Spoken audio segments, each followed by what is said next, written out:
Uh, it's been a challenging year. I've had some medical problems, but fortunately I was able to foresee a little bit of it because I've been going through it a little bit longer than a year. And Deborah and Peggy have stepped up and become professional auctioneers, licensed auctioneers, and they have really helped me out during this period of time. Yeah, Peggy's a great auctioneer. She does our Friday night sales at the fire department, and she does it all on her own. And she has really progressed really good. Deborah's a better auctioneer than I am because I joke and carry on, and Deborah's all serious. So if she's auctioning and you want something, you better bid on it, because if you slow down, she's going to sell it and move on to something else. I was born in July 22nd, 1950, and I was actually born in a house straight across from the Wright's Funeral Home in the basement of that house. And it was cinder block room, and it was a one-room rental apartment my father and mother lived in. I was born there, and then they bought a house over on Grave Street. It was outside Grave Street, and I was raised there, and I went to Joseph Martin Elementary School, and then to Martinsville Middle School, then Martinsville High School, graduated Martinsville High School. What do you remember about high school? Well, mostly, Charles, I played a little bit of sports. Was nothing great, I wasn't a superstar or anything, but I played sports, and I worked, because my daddy always told me if you wanted something, you worked for it and you paid for it and it was yours. So, and I wanted a car and stuff like that. So, I had a job after school and kept up with my grades and kept up with my job and proceeded from there. After graduation, you volunteered for the Army? I did. I went very patriotic, Charles. All my family are veterans. I had 3 uncles that were on destroyers in the Pacific in World War II, and my father's family has been in every war in this country. And I'm very patriotic, Charles. I believe in this country. I just think it's the best country in the world. Well, the van itself and the thing that we put on it, the wrap we put on it, it took about 3 weeks for me to work with the lady that did it, and all signs did it. She did a good job. The attitude in this country right now is people want everything this country can give to them, but they don't want to put anything back in it. Mm-hmm. And, that wasn't the way I was raised, and that's the way I look at things, I've been to several countries in the world, most of them in Southeast Asia and things, and I have been to Europe, but this is the best country I've ever set my foot in. Well, Vietnam did affect me, Charles. I mean, I took a lot of training, took 101st Airborne training, and I was sent to Fort Leonard Wood, Missouri, and then to Fort Huachuca, Arizona for specialized training in communications and crypto, that's decoding messages and things. And then I was sent into Fort Gordon, Georgia for further training. And then they shipped me out. They gave me orders to go to Vietnam, and I went. And when I got to Cam Ranh Bay, the military is like nothing you've ever been around. Of course, you probably, with being where you were at in Hargrave, you probably know a little bit. Yeah, they do what they want to do. It doesn't matter what your job is. You are a soldier first. So instead of going to Saigon and working crypto for messages and stuff, they diverted me to the 101st Airborne up on DMZ at a place called Phu Bai. Now, Phu Bai wasn't a city. People can't find it on the map. It was actually a combat base for 101st Airborne, and it was big as a city. But and that's where I worked out of, and I worked in field communications. And that's about all I want to go into that. But there's things you saw and things that affected you your whole life, right? They are, Charles. There's things that even you see with that camera, behind that camera, that affect you. and people don't appreciate it. Only thing this younger generation wants is they want what mom and daddy has worked for 50 or 60 years. And they want it now and not work for it. And I just don't see it in the Constitution's being trampled even by our elected politicians. The Constitution is not being adhered to, or they just ignore it, and I don't believe in that.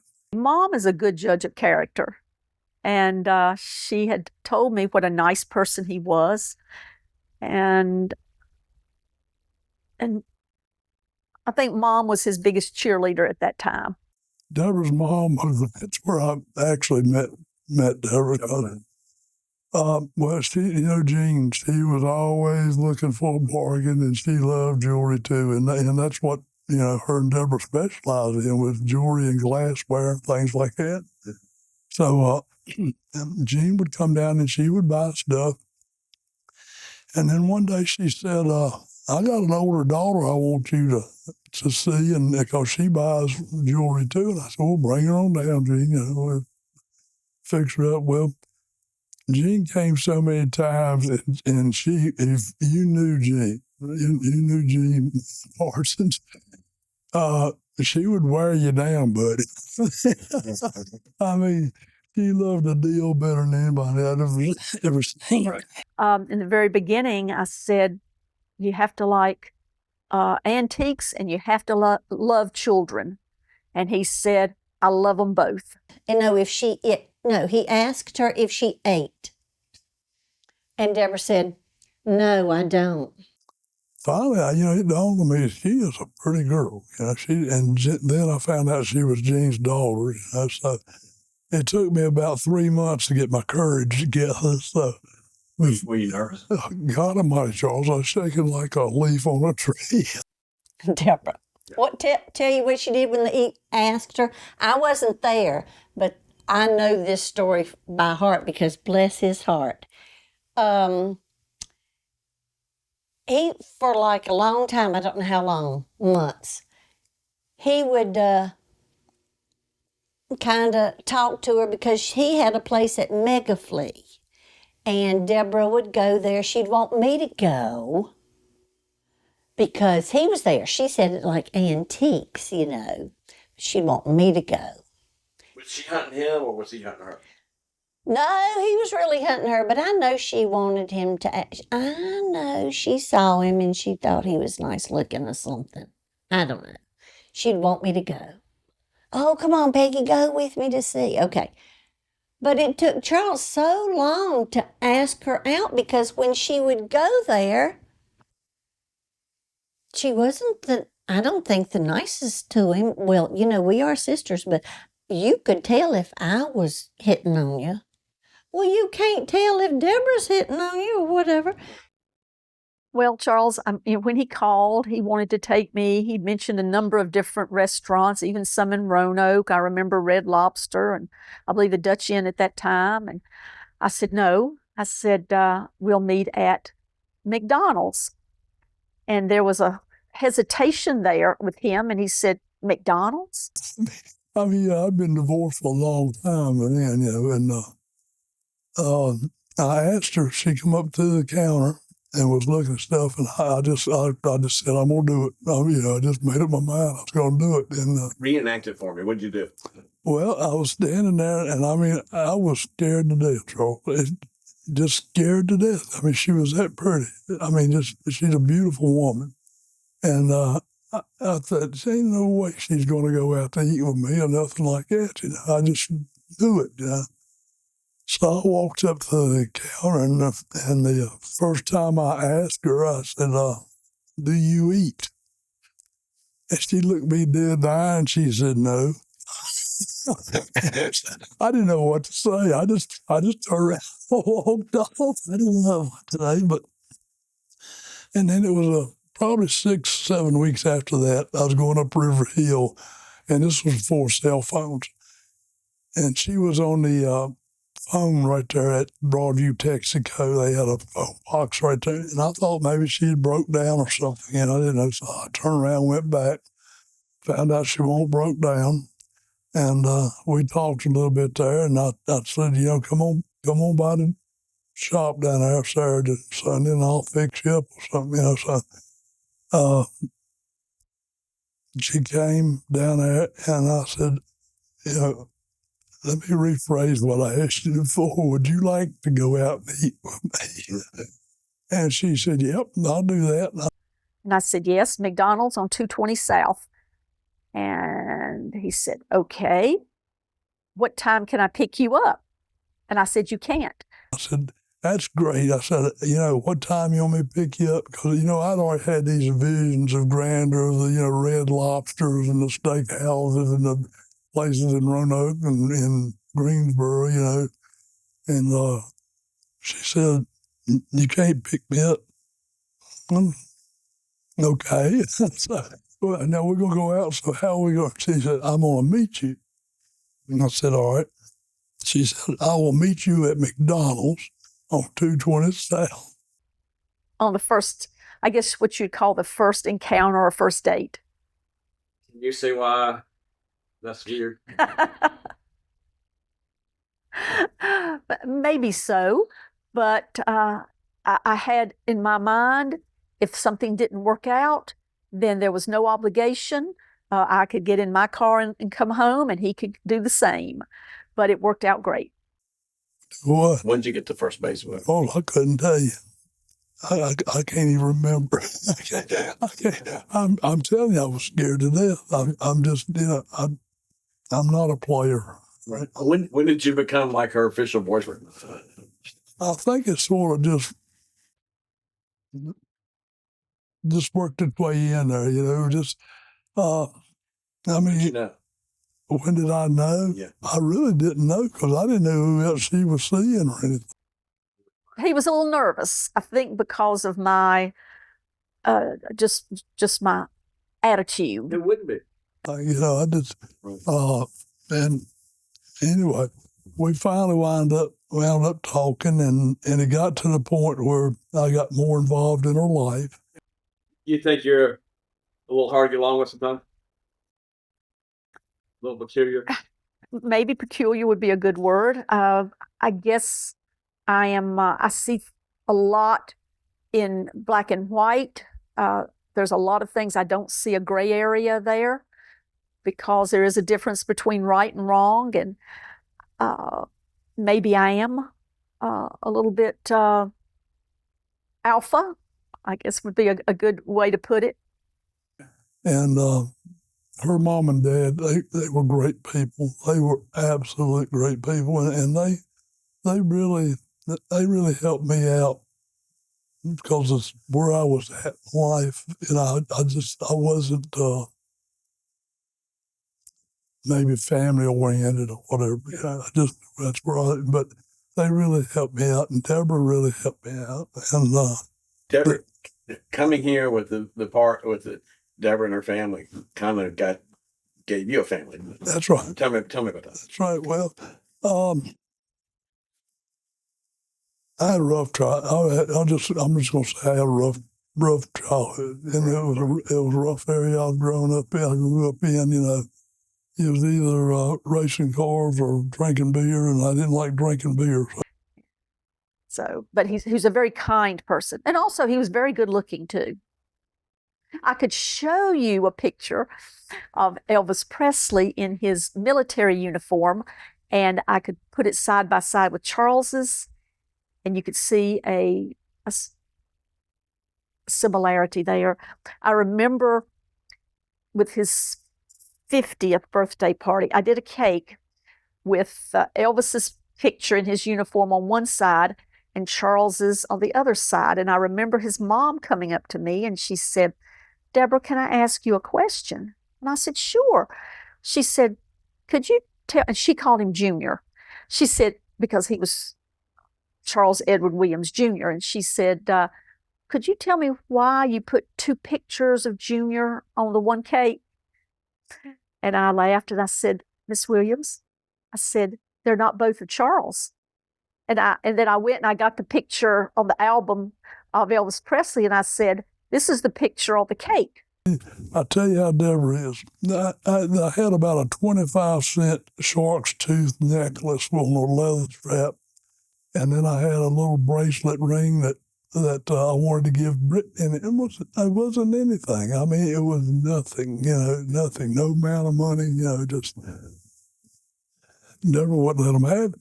She said, and she told me right in front of me, she said, I told you not taking anything from anybody you don't know. Yeah.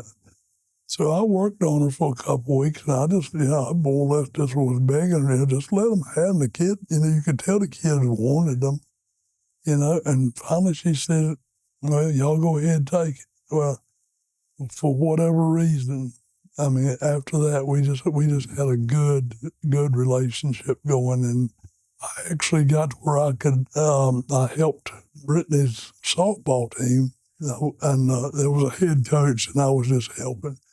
But for 5 years, we won the championship for 5 years. And he was great with my children. And that was my number one priority, is having someone around them that was good for them and was good to them. And I remember from the very beginning, he told me, he said, wherever we go, the children go. You took so long to find somebody that was good and compatible and stuff. You finally did good. So you need to try and keep that up just a little bit, And then Brian, he tried baseball and things like that, and he's more studious than he is sports. Mm-hmm. Even though he did win a bodybuilding thing here lately. So, what do you think of that?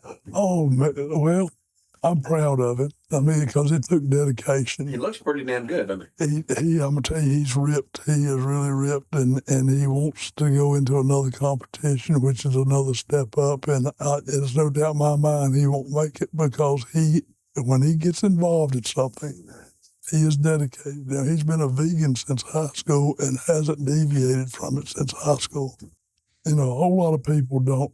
They have children, they want the schools to raise them or something like that. Well, Deborah didn't do that. Deborah had full hands on raising her children, and I think it has really shown, because Brian works for an organization in Washington, D.C. and makes good money.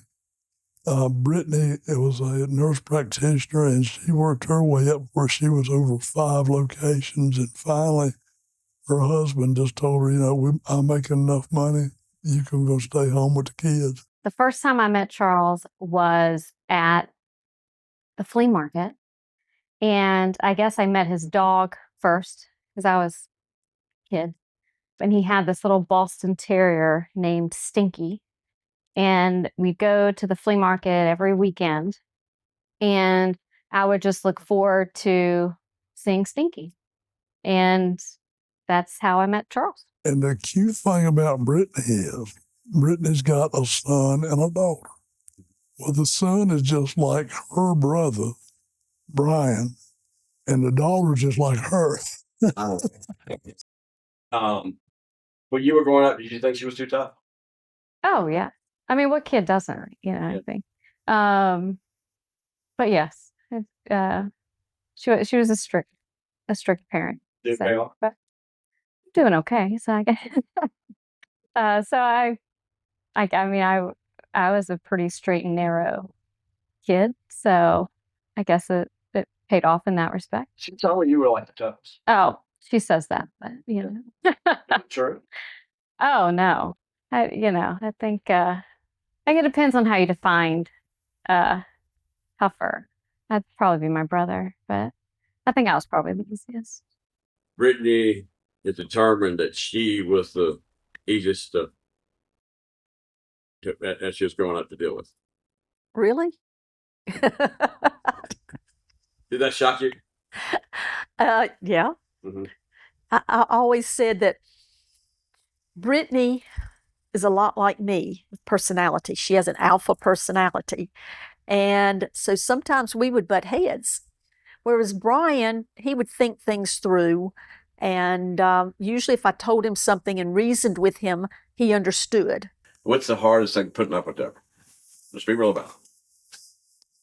Sometimes she can be very strong-willed. Most, not say 99.9% of the time. Right. She can be very strong-willed, but most of the time, if you listen, she's right. Do you think she was strict, over strict? What's your opinion?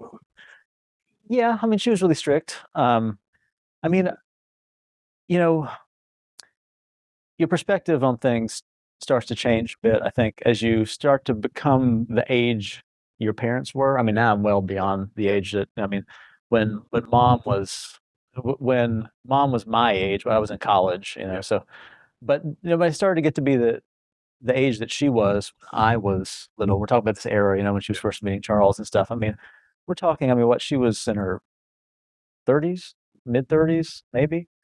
And you just kind of realize they're just young people trying to figure it out, you know? I mean, what can really prepare you for parenting? You know, you hear about it from your parents and all this kind of stuff, but it's different when you've got your own kids there. And, you know, when you're doing it on your own, fortunately, she found someone as great as Charles, you know, that helped her out in it. But, you know, so yes, she was strict, but she also, like, you know, wanted to make sure that we turned out well, and that we weren't making a lot of the mistakes, I think, that she saw other people making. And so as a kid, that's difficult. And maybe she could have done things differently, or maybe some things could have been better, but, like, how do you know? Well, he did. And when we went on one of these trips, we always made sure that we had something for the children to do. So if we went to Pennsylvania, I remember finding a music store, and my son really loved music. And so we had to go to this particular music store. And I remember, you know, taking them to Hershey Park when we were up in Pennsylvania. So we tried to incorporate them too in with our, I guess, our fun. Was he good at it, or was he just acting? I want to know. Charles, oh, he was good at it. He loved antiques because his dad liked antiques, and so did Charles. But he truly, he's a big kid at heart. I couldn't ask anybody to treat me any better, Charles. I couldn't. I don't know what I would have done without her and family. But not always rosy. I know she gets up at 3 o'clock in the morning and all kind of things for you. Yeah, the doctors don't want me driving, and I have to get up for a dialysis 3 days a week, and I have to be up at 3 o'clock in the morning to be there at 5. And I've tried to convince Deborah now, you know, that I'm okay about driving from here to town and back. You know, I might do it. Will she let you do it? No, she won't. No, she won't let me do it. Peggy and Charles get along well. They call each other brother and sister. Peggy always says that Charles was the brother she never had. But their personalities are a lot alike, because Peggy will kid and joke with you a lot, and Charles will too. Now, when they have a disagreement, Peggy is another alpha, and she's not going to back down. And Charles is a lot the same way, but they seem to work it out. He would not understand some of the things that I bought. I didn't understand some of the things that he bought. But we finally came to the realization, don't ask me about what I'm buying, and I won't ask you what you're buying. Because our likes with some things were totally different when it came to antiques. Of course, he loved cars. Okay, cars are beautiful, but I might like jewelry. And so we just learned to work together on that. Hillsboro has definitely been a part of your life, right? Oh, I'm gonna tell you what, Charles. That was a big eye opener for me. Of course, I had lived in tents for 13 months, you know, but I hadn't lived in tents where there was a lot of money involved in it underneath them, you know. So when we would go up, we would set up the tents, and then at nighttime, if it rained, then I would get up and make sure the rain didn't pull the tents down and stuff like that, and make sure everything was covered and all. And finally got to the point where Gene and Walter had a place across from Deborah. And I told the VFW up there, because I am a life member of the VFW, 1115 up at Hills. I said, if y'all let me asphalt that space, I'll put a metal building on it, and we'll use it 2 weeks out of the year, and y'all use it the rest of the time. And they agreed to it. I mean, it's in the minutes of her. They agreed to it. So I asphalted space up there, put the building down, put Walter and Gene in there, and it worked out so well that the next year I did Deborah. And so they were side by side, the two buildings side by side. And I parked a camper now in that area where we had Deborah's tents and all. I put the camper in there, and we parked cars of people helping us out there. So every year, a couple times a year, and later times, they would always, Mom and Grandma and Charles and us kids would always go up to Pennsylvania on these antique buying trips. We'd go all around kind of central Pennsylvania to Adamstown, Pottstown, Kutztown, Reading, all around there. And Charles would do all the driving. It's a long drive. And, he's hauling two women who were very focused, my mom and my grandma, who were very focused on the task at hand, going up there and getting the best deals possible and the most stuff and all that. And two little kids who would rather not be there, trying to do anything else than do all that stuff. And there's Charles caught in the middle of it, who's having to ferry everybody around. Stopping at every yard sale on the way up and the way back, and in between each thing there. Deal, Get a deal, and just uncomplaining about it all. They say, oh, stop at this, and he would just pull right over, sit there and go out with them, help them load up all the stuff. And on the way back from those trips, the vehicle would you could barely sit in it. I mean, it would pile things around us. And remember, Grandma would be sitting there with stuff under her legs and on her lap, very content with it because she got all these deals. And he wouldn't have any company on the drive because they would fall asleep immediately.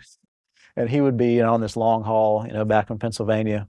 And it's just an example of, I think, how he was, he had such a good time, I think, with everyone because he loved everyone so much and he loved doing all this stuff so much. It wasn't a chore. It wasn't a chore, yeah. And I just have so many memories of doing that every year, with Charles at the helm, making all this happen for everybody. How's it to live around all these pack rats? For me? Yeah. I think it's funny because now I hold on to sentimental stuff. I'm a sentimental person, so if an object is sentimental to me, I tuck it away and all that stuff. But other than that, I do not clutter my space. I'm pretty minimal. It's kind of made me a minimalist. Like I like my space to be like kind of clean and modern, not a lot of clutter around. And so it's maybe caused me to go in the opposite way. But, I do have an appreciation, for it. As I said, it made me appreciative of sentimental things. But I mean, I do appreciate the value of old things, of old cultural artifacts and collectibles and antiques and things like that. And I understand it. But Deborah doesn't understand why y'all don't really appreciate it because she said Brittany hates antiques, right? Well, she might. Yeah. Brittany might. I don't. I don't hate it. I think it's cool.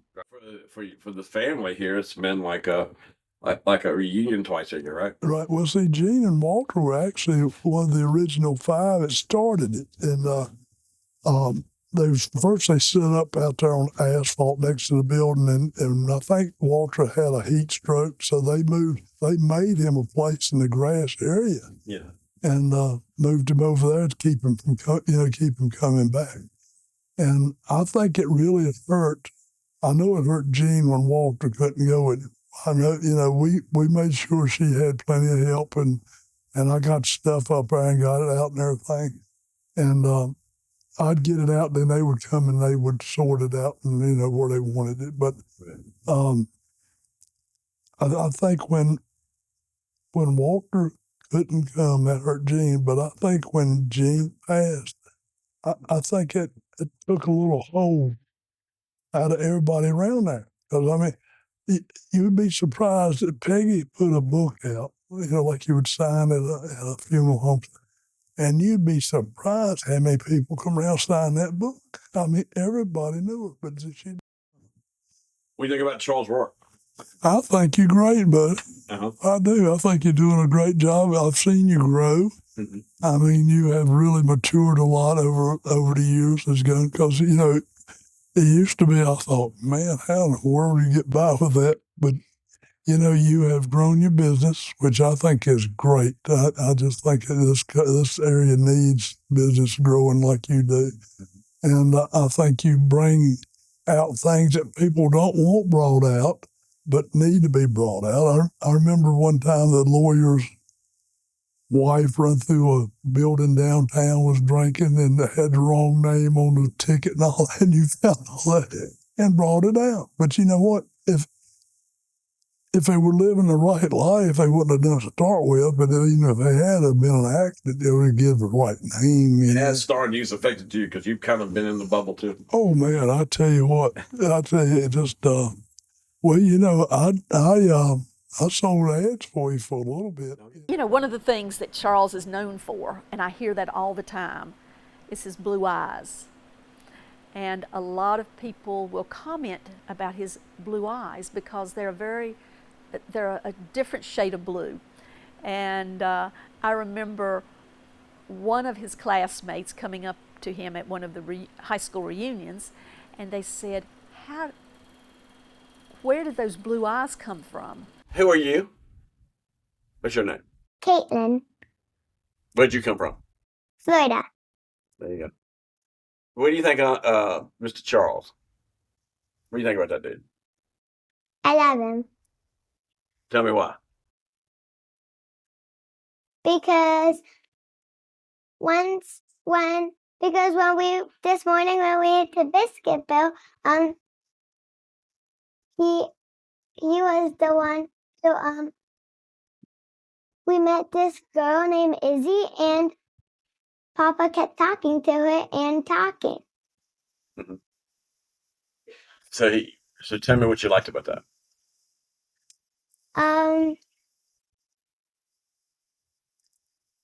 I liked it because we got a lot of good things. Tell us who you are. I'm Ryan Kelly. I'm 10 years old. And who's your uncle? Who's your papa? Charles, Pop Charles, Tell me why you like him. because he takes us on a fishing trip every year. And every time we come here, he sometimes will take us to Uptown Pinball. And so tell me, can you tell him how much you love him? Mhm. Because we're gonna show in a special night. We're gonna let it reveal all this. But look in that camera and say his name and tell him why you love him. I love Papa Charles because he's kind to us. He's always being nice to us. He will play with us, and he will take us on trips. Papa Charles, I love you because you make everything fun.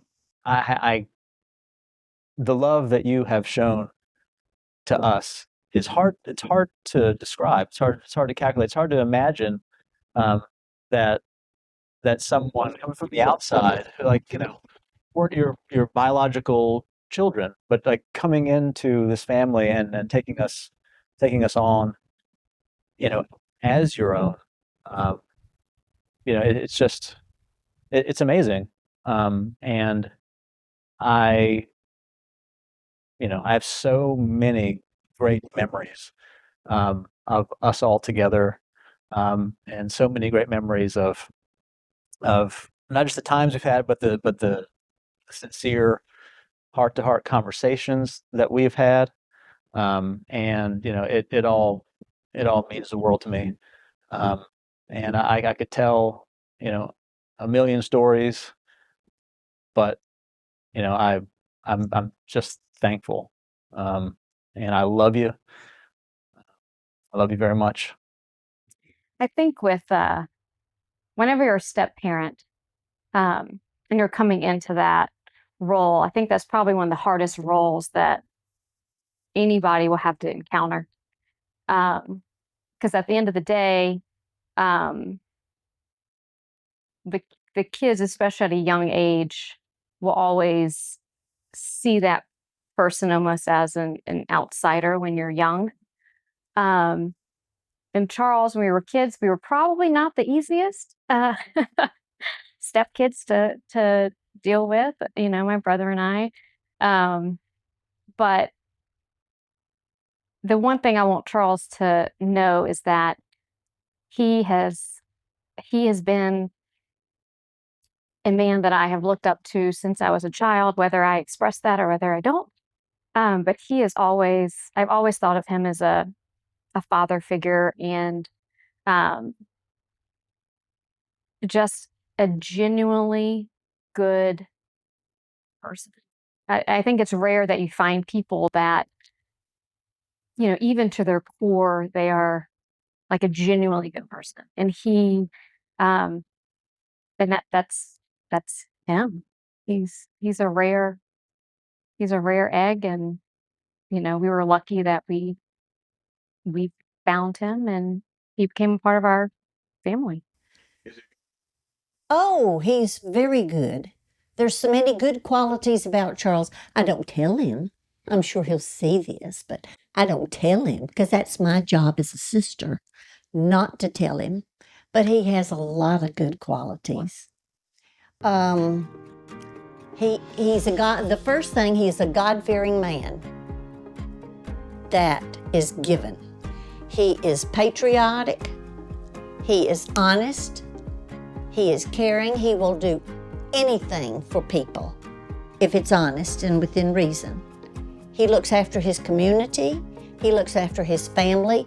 Like my parents, they taught us that you will do everything for your family, no matter what, for us, right?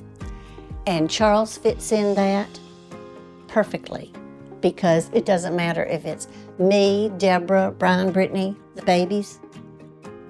The family comes first. I just thank God for every day, Charles. Sometimes people don't understand or they'll forget, but when that sun comes up in the morning and that sun goes down, and then you look at the different seasons, everything getting green and blooming and stuff like that. Thank God for every day I get to see that. Charles is a good balance for me. We certainly liked a lot of the same activities. He was wonderful with my children, and we always told each other that we wished we had found each other earlier in life. But that's not the way God planned it, and we understand that.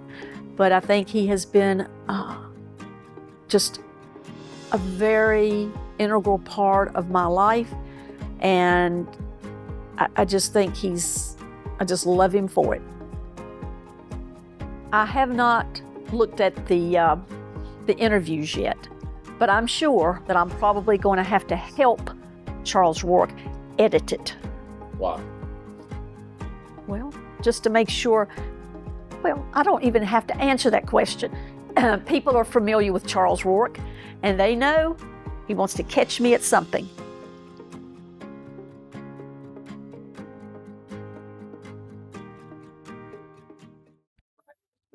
All right, folks, coming to you live from Horse Pasture. And believe it or not, this is the Charles Williams 71st birthday. Not anniversary, but birthday. There's Charles Williams. He's sitting there greeting the folks. Deborah's had to go get more food, I understand. Pretty amazing turnout, don't you think, for a birthday party? Man, it's pretty big. It's the who's who. You know what I'm saying? It's pretty cool to honor somebody like Charles. It's been a lot to just the neighbors and people that done business with him. He's a good dude. There you go. There he is. What you doing, brother? You hanging in there? How'd the race go? The race went great. Thank you for supporting it. It went really good. Really good. Danny Bone won. That's the one Clarence had been sponsoring, so that was really good. Yeah, that's good. Yeah. So it's good. How you feeling? Okay. Fair but partly cloudy. Charles, are you amazed at the turnout? Yeah, I'm Charles. Deborah's freaking out. She went to Subway. because she's running out of food. It's very humbling. It's very humbling, Charles, that this many people. I just didn't have any idea. I didn't have any ideas. Thankful for each and every person that's come. And I just I don't know what to say, Trey. It's just God's been good to me. He's been one good people in my life. Deborah, the thing that we remember from this is that an overwhelming amount of people showed up, right? An overwhelming amount. He's going to ask me, he's going to tell me he didn't realize he had that many friends. Right. But isn't it kind of cool? I mean, that we couldn't find a parking space. Oh, no. Oh, I know. It's probably over 200 people. Right. So, job well done. Thank you. Thank you, Charles. Right. We'll get those glitches fixed. I hope so. Oh, yeah. All right. Thank you. That's I got to what- find plates. Plates. I mean, we ran out of food, ran out of plates, everything, right? It's just nuts. And It is, but I went and got more. I just got to find. but I will let you know that Charles, it's almost freaked him out. Just how many people showed up. It's true. Yeah. Right. Good. Sorry, let me get the plates. I've got to find my plates. We can't find any plates. I don't know what they've done with them. They've done with the plates. Hold on. This is like me doing a Christmas parade. Huh? This is like me doing a Christmas parade. Well, they're supposed to have already had them out, Charles. You don't need to film anymore. Thank you. Okay. No. Okay.